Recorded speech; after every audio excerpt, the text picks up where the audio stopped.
Well, we have basically one day left today, and then tomorrow, Thursday, the bills need to be printed and voted on within Friday, Saturday, and Sunday.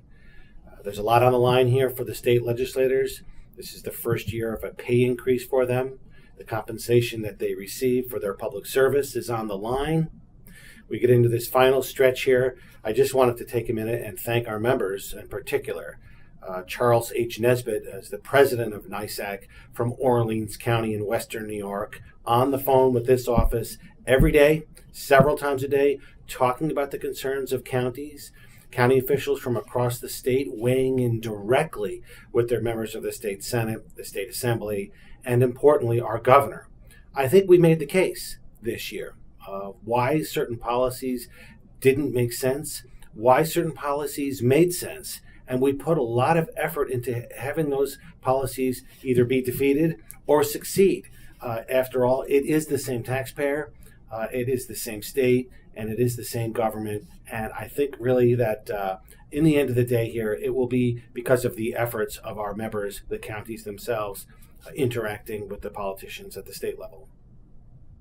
So we had a good conversation about cashless bail, and I think that's going to go on for a while. We also talked about early voting, and I think that message was received loud and clear, that the policy itself was okay. It's a good thing. It was a step in the right direction.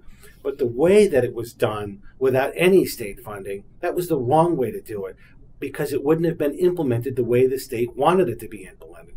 The way that that policy truly needed to be implemented was to have resources behind it. So I think at the end of this budget process, the state will add resources to early voting costs. It will add money for electronic poll books.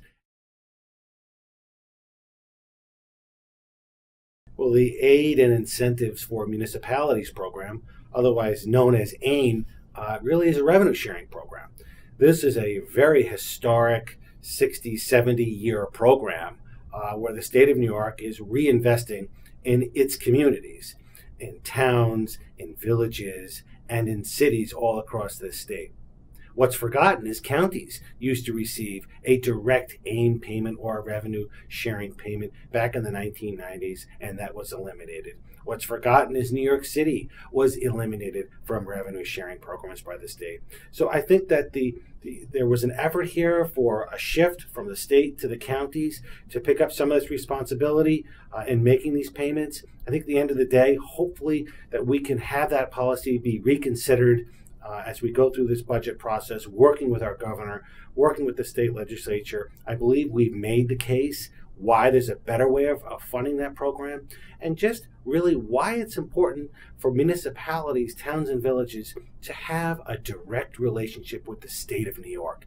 These municipalities want that relationship with the state of New York. We already have a relationship between counties, towns, cities, and villages locally on distributing sales tax, locally on projects and things that we work together on.